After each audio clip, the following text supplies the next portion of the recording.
வணக்கம் அன்பு நண்பர்களே, அனைவருக்கும் இனிய வணக்கம். இன்றைக்கி நம்ம இந்த வீடியோவில் நகைக்கடன் தள்ளுபடி, கூட்டுறவு வங்கிகளில் நகைக்கடன் தள்ளுபடியை அறிவிப்பாங்களா மாட்டார்களா, இப்படி அனைவருமே கேள்விகள் கேட்டுகிட்டே தான் இருக்கீங்க.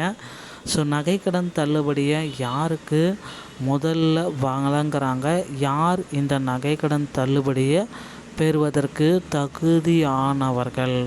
மக்களே, கூட்டுறவு வங்கிகளில் நகைக்கடன் தள்ளுபடி இனி ஒருபோதுமே சாத்தியமில்லை அப்படின்னு சொல்கிறாங்க. ஆல்ரெடி திமுகவோட தேர்தல் வாக்குறுதிகளில் கடந்த 2021 நகைக்கடன் தள்ளுபடி அப்படின்றது அறிவிக்கப்பட்டு விட்டது.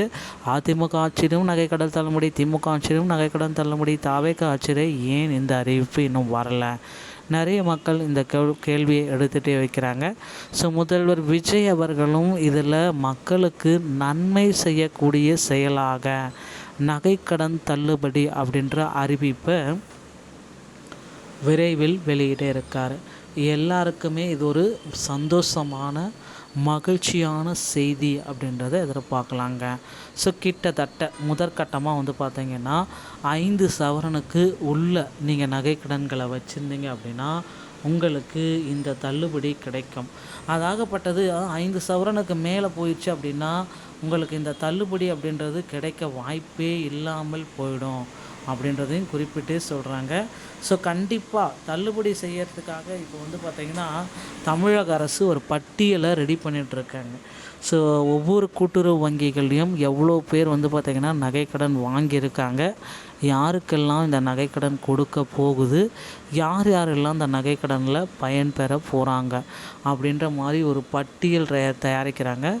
எதை பேஸ் பண்ணி அப்படின்பா எத்தனை 5 சவரனுக்குள்ளே யாரெல்லாம் நகைக்கடன் வாங்கியிருக்காங்களோ அவங்களுக்கு தள்ளுபடி 100% கிடைக்கும் அப்படின்றதுக்கு உண்டான ஒரு அப்டேட்டை விரைவில் தமிழக அரசு ஒரு அரசாணையை கொடுக்க போகுதுங்க. தள்ளுபடி பெறக்கூடிய நபர்கள் அப்படின்னு நம்ம பார்க்குறப்ப எந்தெந்த நபர்களுக்கு இந்த தள்ளுபடி கிடைக்கும் அப்படின்னு பார்த்தீங்கன்னா முதற்கட்டமாக ஸோ உங்கள் என்பிஹெச்ஹெச், பிஹெச்ஹெச், ஏஏஒய் ஸோ இந்த வறுமை கோட்டிற்கு கீழே உள்ள ரேஷன் கார்டு அனைத்திற்குமே தள்ளுபடி கிடைக்கும். அதே போல் முதல்ல மெயினானது 40 கிராமுக்குள்ளே 41 கிராம் வந்தால் கூட தள்ளுபடி நிராகரிப்பு செய்யப்படும். ஓகேங்களா? ஸோ இந்த தள்ளுபடிக்கு உண்டான அரசுடைய அறிவிப்பு இன்னும் வரலை, அதிகாரப்பூர்வமாக வரலை. ஸோ விரைவில் தமிழகத்தில் 5 சவரனுக்கு கீழே நகைக்கடன் தள்ளுபடியை முதல்வர் விஜய் விரைவில் ஜியோ பாஸ் பண்ணுவார் எதிர்பார்க்கலாம். ஸோ தள்ளுபடி செய்கிறதுக்கு நிதி ஒதுக்கீடு செய்ய போகிறாங்க. கிட்டத்தட்ட 6000 30,000 கோடி வரை நிதி ஒதுக்கீடு செய்ய போகிறாங்க. ஆல்ரெடி விவசாய பயிர்க்கடனுக்கு 6000 கோடி நிதி ஒதுக்கீடு செஞ்சுருக்காங்க. அதை மீண்டும் பார்த்திங்கன்னா இப்போ இருக்கிற சட்டமன்ற இடைக்கால கூட்டத்தொடர் பட்ஜெட்டில் பார்த்திங்கன்னா மீண்டும் மறுபரிசீலனை செய்ய போகிறாங்க.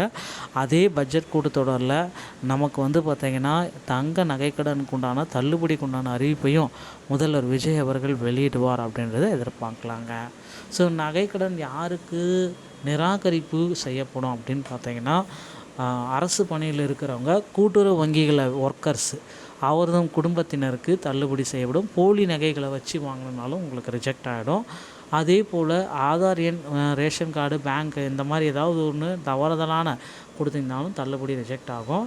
தமிழ் மாநிலத்தை தமிழகத்தை நீங்கள் சேர்ந்தவராக அண்டை மாநிலங்கள் கேரளா, ஆந்திரா, கர்நாடகா இருந்தால் கூட ரிஜெக்ஷன் ஆகிடும். ஸோ இதில் ஸ்பெஷல் கேட்டகரி அப்படின்னு நம்ம பார்க்குறப்ப இலங்கை வாழ் தமிழர்களுக்கும் குடும்ப ஓய்வூதியர்களும் தள்ளுபடியை கொடுக்க போகிறாங்க. நண்பர்களே, இந்த தகவல்கள் உங்களுக்கு ரொம்ப ரொம்ப பயனுள்ளதாக இருந்துச்சு அப்படின்னா நீங்கள் நம்முடைய சேனலில் சப்ஸ்கிரைப் அண்ட் பெல்லை கிளிக் பண்ணிச்சுக்கோங்க. நன்றி, வணக்கம்.